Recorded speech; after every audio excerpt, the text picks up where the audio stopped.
Hello. Welcome back, everybody. My name's Ed. This is Chris. Hey. You may recognize us, may not, but here we are. We meet every single week down here in the dungeon to talk about wine and wines from all over the world. It's a great library feel to talk about wines. Oh yeah. Yeah. Shh, keep your voice down. Very quiet. You probably still hear people stomping around upstairs. Well, I don't know if it translates to the microphone, but Yeah. I mean, I think there's like there's seven a elephants. horse trailer spilled in the dining room, apparently. Yeah, we're actively recording while we have lunch service still going on. We try to fit these in when and where we can, kind of. We're kind of at the tail end of lunch, which actually makes it more pronounced because it is so quiet. Yeah, it makes it seem a little worse. Yeah, so and everything is, it's great though.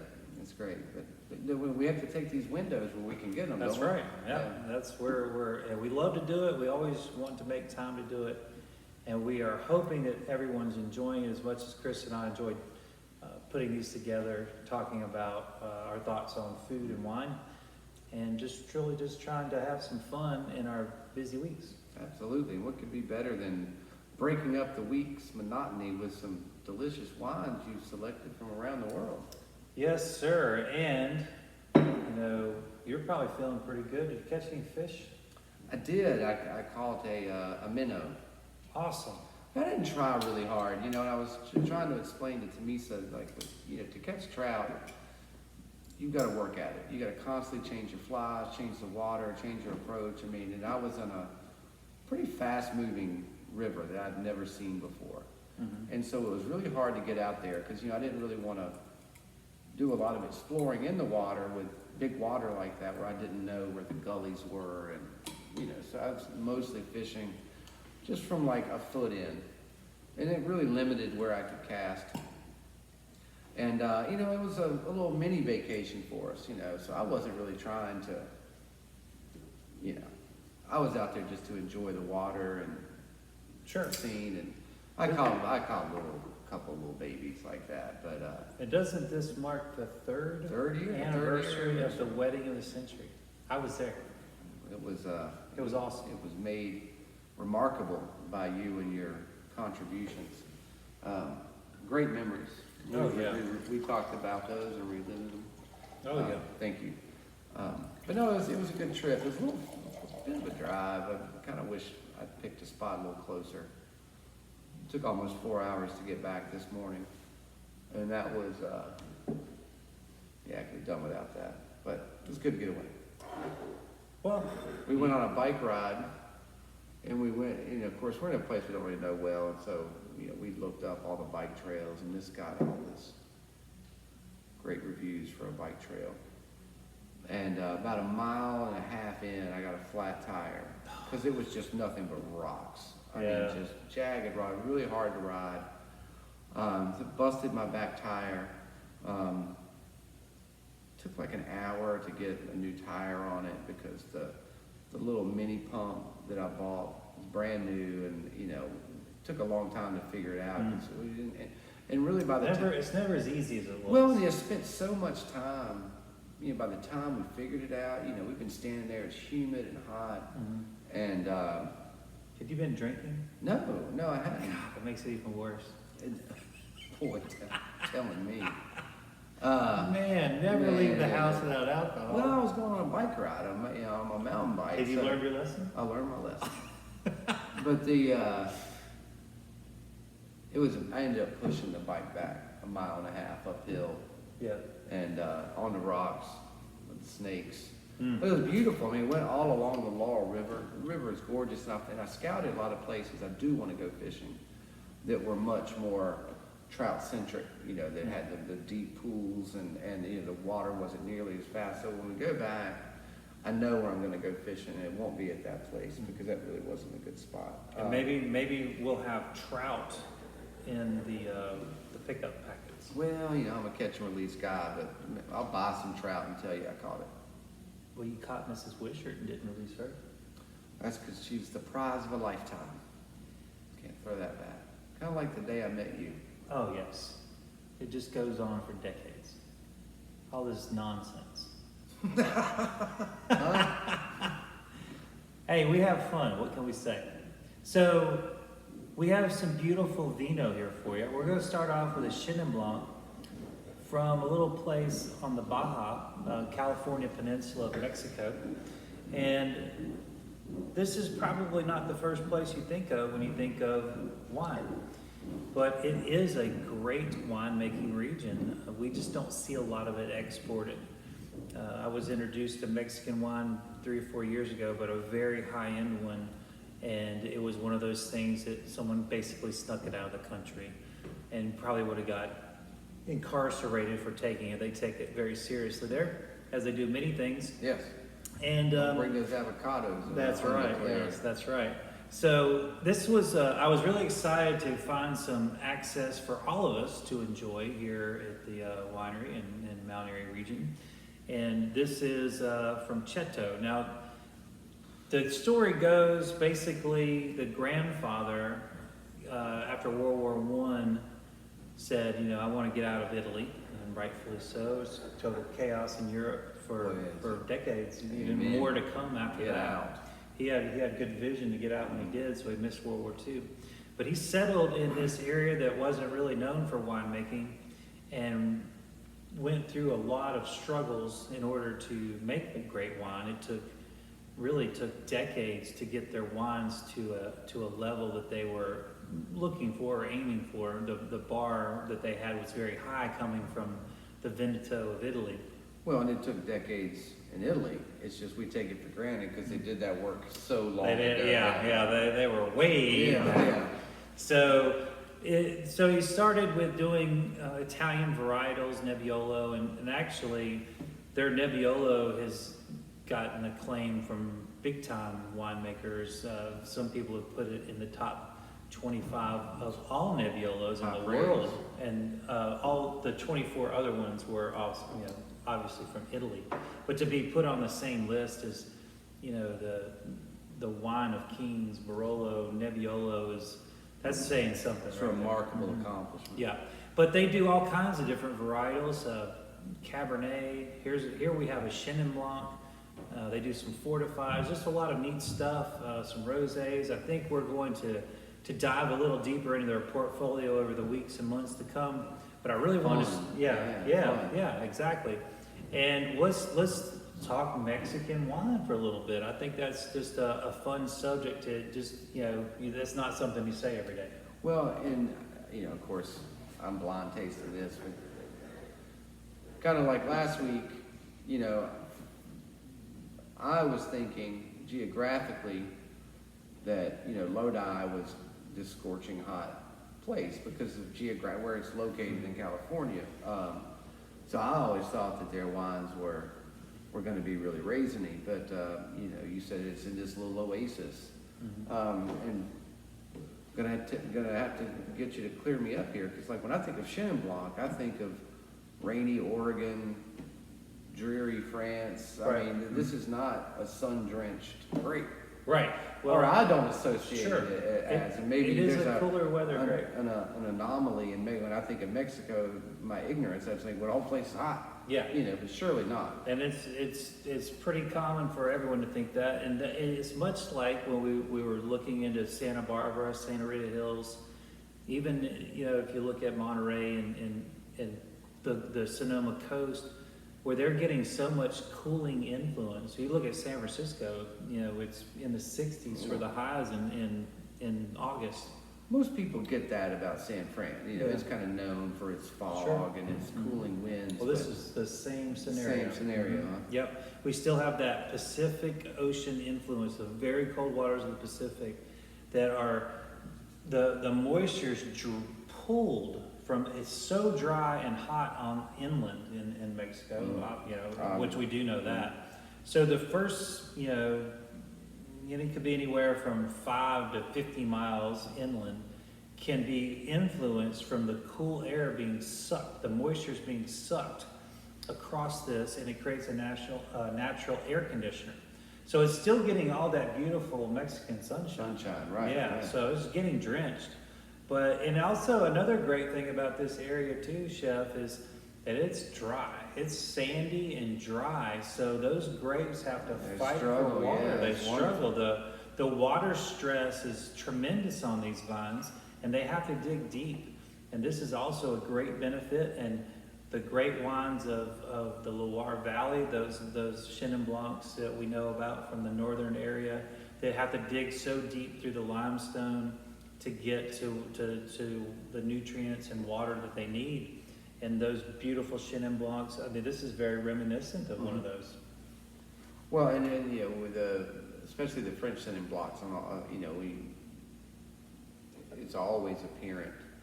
And the Sauv Blancs too, you know, the old beds that they're growing on. But, you know, clearly Mexico is one of the great growing regions agriculturally in the world. I mean, you know, so clearly the valleys and the sun, but, you know, I guess we kind of associate it with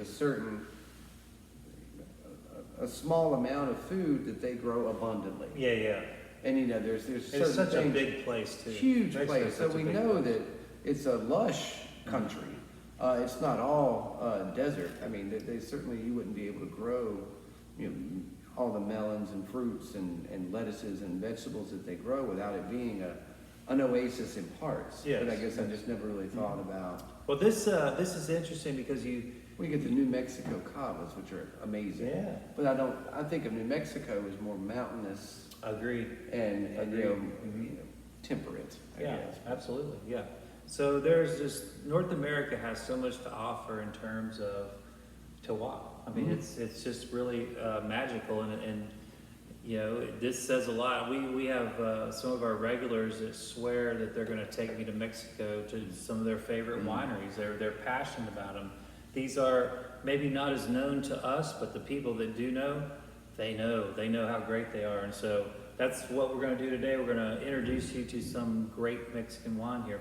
Now, Chef, don't you really get the sense here? This is really, I mean, it could easily, this doesn't remind me of South African Chenin Blanc, No. which is kind of leaner. This is more of that rich, full-bodied. Very rich. Yeah. I would fail this on a blind test so it's fast. beautiful, beautiful, heavy. This is a heavy hitter, heavy weight.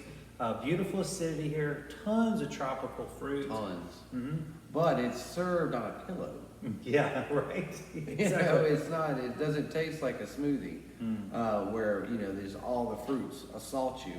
The balance on this, and I'm sure that's from the acid, but it's just glorious. Mouth watering to say the least. If you like Chenin Blanc at all, you're in for a treat because this is a real home run in my opinion. It's changing what and strangely enough, Chenin Blancs are one of my favorite white wines. I mean, I love the German Chenin Blancs. I love Oregon Chenin Blancs. So this is a wine I really like. It's a white, strangely enough, but this is changing everything I think about it. Well, what are you thinking about? You're going to serve this. What do you got? Something in mind? We've got a few I minutes do. to stall while you, because he has this is his first taste of it. Well, we've got some gorgeous swordfish in today, which Nice. it is just beautiful, huge. We've been getting the pup swords for the last couple weeks, month. Well, the big ones are back in, you know, and so I love that medium of having where you can really shave the eye and have some beautiful steaks on that. So we're going to do a gorgeous little seared swordfish. And I made a great little chimichurri. Nice. And it's kind of it's not traditional per se, because I made some gremolata for the weekend. Yeah, yeah. And I had a little bit of that gremolata left. Right. And so then I made a chimney, mint, cilantro, basil, parsley, garlic. I put a little soy sauce, a little bit of lime. I kind of married the two together. Cool. I think that'll be good with this. Mm-hmm. And that sword is, sword is rich, for a white fish. It's or grayish white, but it will be able to handle this, no problem. It won't die like a normal. No, that's like I that's wouldn't. great. Yeah, this has a lot of weight and texture to it, and I think that'll hold up to that heavy sword. Sword is kind of the best of both worlds, isn't It it? is. You get look that. at it and you go, well, this is going to be light as a feather, but then it eats like steak. Yep. But that chimney should knock it back down to Chenin Blanc level. Yeah, I'm very anxious to have a bite of that, perhaps Or after 3. this video. Or 3. Hint, hint. Well, we can't just go guessing now, can we? No, we gotta start tasting. That's why we do this. We do this for you. You're welcome. And I had decanted our next wine. It's a beast of a wine, in my opinion. And I would highly recommend to you fine people out there that when you do have this wine, maybe with some guests or for dinner, go ahead and plan ahead and decant. And if you don't have a decanter, you can just open the wine and At least get it open, Yeah, right? just Yeah. open the cork, give it a little shake or something, and it's a monster of a wine from a monster of a producer. Now, if you're familiar with Italian wines, and I think most of you are, Brunello is considered, probably. It depends on what camp you're in. If you Brunello and Barolo are they're always at odds of what's the best wine. No one's on the fence about it either. Yeah, they're It's very like you're in opinionated. one camp or another for sure. Right, and so the difference being Barolo is Nebbiolo and Brunello is Sangiovese. So what we have here from Casanova di Neri, they make amazing Brunellos from Sangiovese, the Sangiovese grape. And these wines are incredibly ageable. They're intense, beautiful. They're sexy and at the same time kind of almost dirty a little bit. Yeah, they're gnarly a little bit. Gnarly, yeah. They got a chew about them that Barolo doesn't have, and Right. Barolo. Now you'll run across a few, and we have that are sturdy, but there really is a finesse wine. Right. Brunellos are more like the big time caps. Thank you, by the way. Sure. So to me, like, I don't know if it's an apt comparison, but the Barolos are more like the high-end Pinots, and the Brunellos are more like the high-end cabs. Yeah, that's a beast. by Because the way. you're picking out nuance in Barolo, and you're trying to keep your socks on with Brunello. So strap it on, kids. This is going to be a big one. So here you have one of the, a premier Brunello Oh, producer. These vineyards lay just rows away from their Brunello, and they're basically declassified Sangiovese Brunello grapes, and they are still going to see oak. They're still going to need time to age. This is a 16. I would say that it could go baby, for yeah. it could go for a while. A lot of people call this a baby Brunello. It is a beautiful wine, but just be prepared. It's intense, and that's what people like about it. They want that intensity. They want to kind of think about it, because you have to. There's so much going on. God. That nose is so So intense. You have to intense. peel so many things back. Well, and I got my nose in there 3 times before I tried it, and I got to tell you know how many. This happens to me all the time, where you get these beautiful bouquets, all these wonderful flavors on the nose, and you taste, and it's just like Doesn't match like up. a limp handshake. Mhm. That's not the case Mhm. with this. It backs up its aroma. Yeah, there's Spice for days. there's a ton of spice. I haven't even got to the palate, but there's licorice. There's like almost it's wood, but it almost approaches cedar. It's tobacco, Yeah, very, very cedary for sure. plum, a little bit of that, a little tiny touch of Brett, which I kind of like. It gives us some little complexity there. That kind of horse stable kind of thing going on. Yeah, and that kind of goes with the leather feel of this Yeah. too, with the cedar and leather. And, Yeah. It's but yeah, you could pour this in bouillabaisse, all that fennel on that. I mean, that is Mm-hmm. for Wow. days, I'll be glad when winter gets here. We'll Yeah. have some blueberries. right? Yeah, that's one of my And favorite we things. Wow, incredibly intense here. The long finish. The nose and the palate really pair well. All the things that I listed on the nose are right here on the palate as well, but probably a little even more intense on the palate. It's crazy. Beautiful silky texture.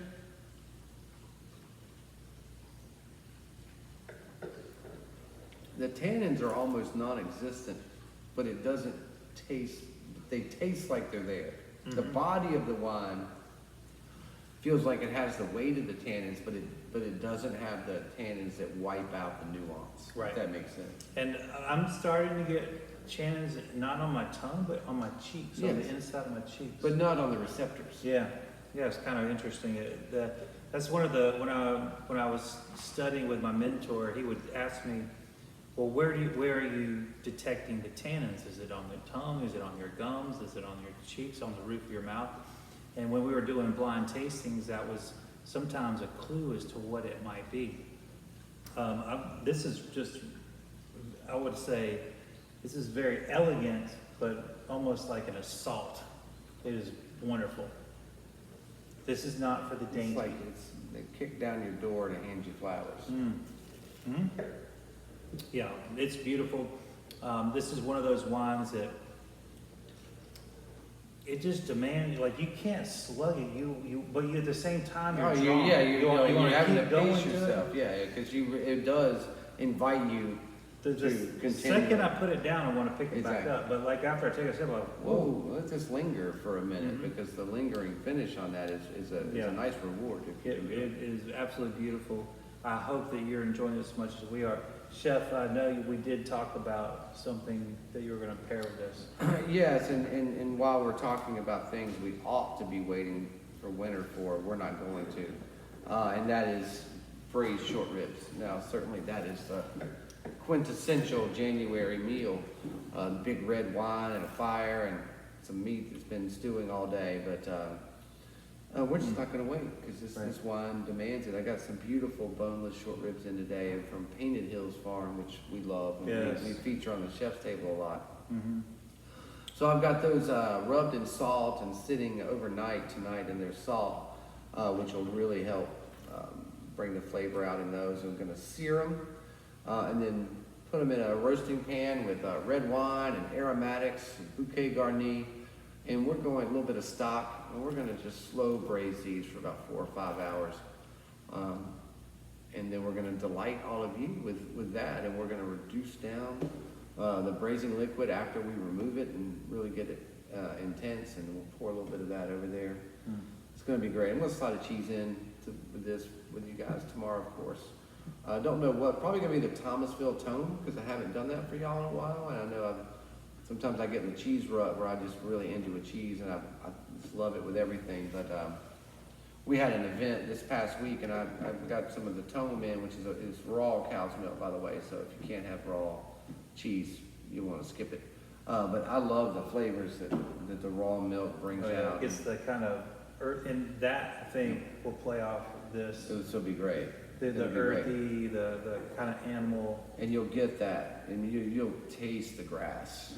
And Yeah. that, I mean, and it'll really play well off of Yeah. this. But, so yeah, you'll have some of the tome with that, and it's beautiful braised beef. It's gonna be a great lineup. It's gonna be great tasting. Absolutely. I'm looking forward to that, Chefy. You know, short ribs is one of my, One of your that's one of my all-time favorites. deathbed menu items. Well, I know how much you love it, and when I saw that on one of their offerings this week, I couldn't pass it up, even though it is a little humid out, but not, so I mean, well, I tell you, up in the mountains, leaves are dropping like they're up. crazy, and it's coming. Yeah. Well, September, and it's coming, and I'm Yeah. excited. I'm ready for fires, and I'm ready for falling leaves, and I love fall. It's my Pumpkins? favorite. Pumpkins? Pumpkins are I'm out now. not into the pumpkin spice stuff, but I like But not the the looks. I spice. like the looks Yeah. of it. Yeah. I'm a fall person. Well, It'll be great. it's going to be great for all of us, and we're just one season closer to getting out of this crazy year. You're fast enough. Well, I'm gonna just pretend. we've made the fall most is of it. I yeah. can't really complain. We've been blessed beyond. Most people have not been nearly as blessed as Chris and I have been. You know, the Webb family has been so great keeping the restaurant going in tough times. And, Wonderful. We're very fortunate, and we get to share that with you by tasting delicious wines. Absolutely. So it wasn't so much a complaint as an observation. Yeah. And, clearly we've been sitting on a heaven-kissed summit to be able to continue to do what we do, uninterrupted, Yeah. for this long. And so, we're truly blessed in that. But, I like how we've, expanded, we never would have done this. That's true. Without this. We never We would got have. out of into our, we never knew we'd be, what do you call this? The interwebs? Yeah, something like that. We're on the interwebs and The intranet. the social medias and whatnots, But, well, I'm fairly reclusive anyway. So, fairly. So this is a thrill. I hope we never stop doing that.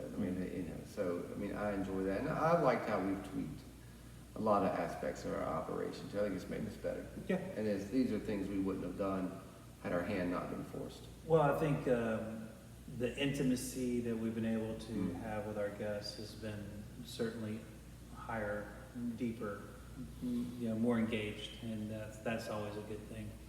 If nothing else comes from it other than that, I think that's a win. Yeah, I agree.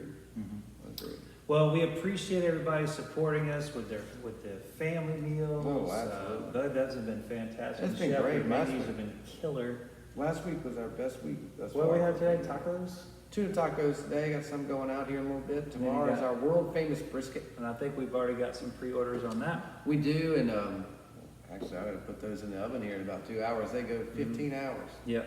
So they're gonna go overnight, low heat. Just really feeling good about the brisket these days. People give a lot of great compliments on those.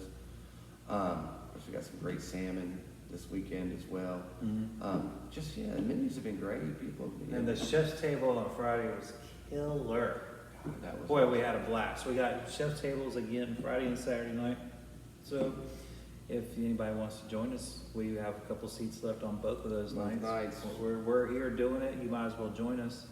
It's a great time, and we have some wonderful time of year. Just gorgeous seafood coming in left and right. And some great aged meats and cheeses and great veggies, and we do fun things with all of them. Of course, Chef Ed puts the best wines on the planet with them, and it's just, I don't know how you get wrong. Oh, yeah. We should do it every weekend. That's the goal, right? Oh, yeah, we do. That is the goal, oh, yeah. Well, thanks again for everybody's support. Thanks for watching our video. What are you supposed to say? Like and subscribe? Is that what they always say? Like and subscribe us. Click like, subscribe to our channel. Share with friends share and it. family. I know it's silly, but we sure do love this, and we sure do appreciate you hanging out with us for 30 minutes and listening to us talk about sometimes wine, sometimes food, and other random stuff. It's fun. Yeah. It's a good time. Good break in your day. See you next week. Take care, everybody. Thank you again.